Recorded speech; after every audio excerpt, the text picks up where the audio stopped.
What is going on YouTube? It's your boy Omar and I am back with another New York Giants video. I haven't made a video in a little bit of a while here, going through some personal stuff, and I won't get too much into that, but it has been very difficult. Um, but I'm here, I'm back. I'm gonna try to just talk sports because that's what I've always done, and it's what I enjoy doing, and I think it's a good way to get back to kind of homeostasis, like my normal self. Anyway, unfortunately, the first topic I'm going to discuss and my return here to the channel is the Giants, the New York Football Giants. And if you know anything, and I mean anything, about the Giants this season, you know that there's not many good things to say about this bunch. Yesterday was Thanksgiving. Hope you guys all had a great Thanksgiving. I know I did. Family, friends, food, football, whatever it was, all the F's that you need. But at the end of the day, the Giants had a football game against the Washington Redskins at Landover, or at FedEx Field in Landover, Maryland. And of course, when your team is doing really badly, especially in football, it's just such a push and pull game because you want your team to do well because you're a fan of the Giants and you want to see them do well. But at the same time, I understand the reality that we need as good a draft pick as we can get, and we're not going anywhere with this team. So I wouldn't say I was completely distraught with the Giants' 20-10 loss to the Redskins, but it still stung. The Giants are now 2-9 on the year. The Redskins improved to 5-6. The offense is horrible, and I think that's the thing that is going to get Ben McAdoo fired. Ben McAdoo came in as the offensive coordinator, and then he came from the Packers, where he was considered a very successful offensive guy. This offense under him, not just last year, not just this year, but last year as well, has been just terrible. It's like putting up 20 points for the Giants is considered like, oh my goodness, a celebration. Because they just don't seem like they are able to put up 20 points. Last night, Janoris Jenkins, a.k.a. Jack Rabbit, had a wonderful pick six. But if it wasn't for that, the Giants put up 3 points in this game. So, oh my goodness. Watching a crazy play in the Miami game right now, and they just got a takeaway.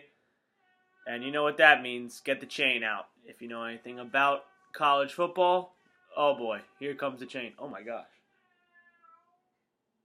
Cat is making some noise too. There's a lot of distractions going on. Anyway, if it wasn't for the pick six by Jackrabbit, the Giants finished the game with 3 points in this one. And you can say what you want about, Ben McAdoo said after the game, well, we're just not getting into position to score. That's just coach speak. You're just not good on offense. That's what it is. Just don't try to hide, bury the lead, hide the narrative. Just say what it is. The team is not good on offense. And, I've been defending Eli Manning a lot this season. I feel like he hasn't been as bad as maybe people think. And he actually has been fairly decent and not turning the ball over. In this game, he was bad. It's not just the numbers. The numbers are not pretty. Only 113 yards and an interception.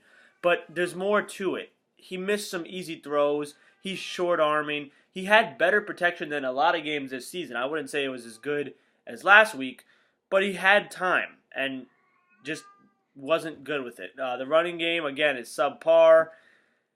And the defense just has to do everything for this team because the offense is a joke.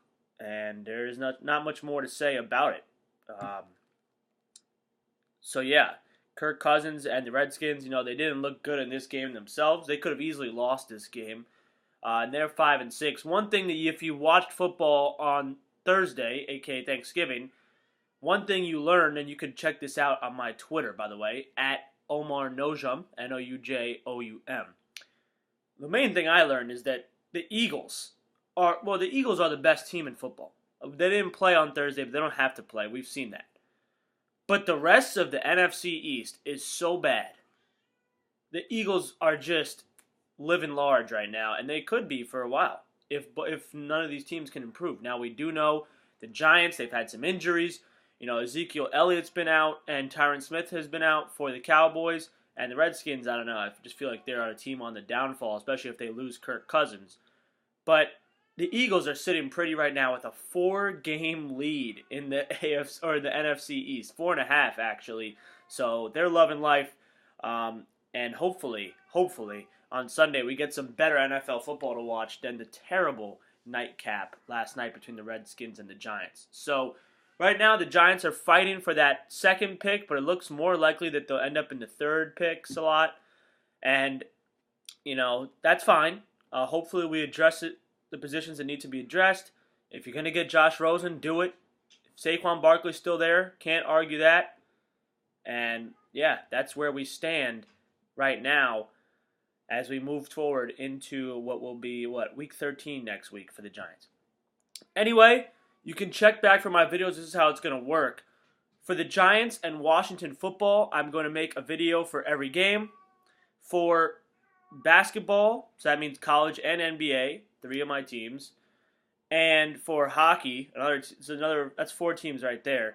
I'm going to make a video every 3 games, kind of diagramming, or I'll figure it out as we go here. And then, of course, baseball is not in season, but that would be every series. So just trying to get back in the groove here. I feel like it'll help me out. And thank you guys for watching. Help me out and leave a like, leave a comment on the video. That'd be very appreciative. And have a good one. Hope you enjoyed Thanksgiving. Go out and get yourself something nice on Black Friday. I mean, that's what this day is all about. Go get something good.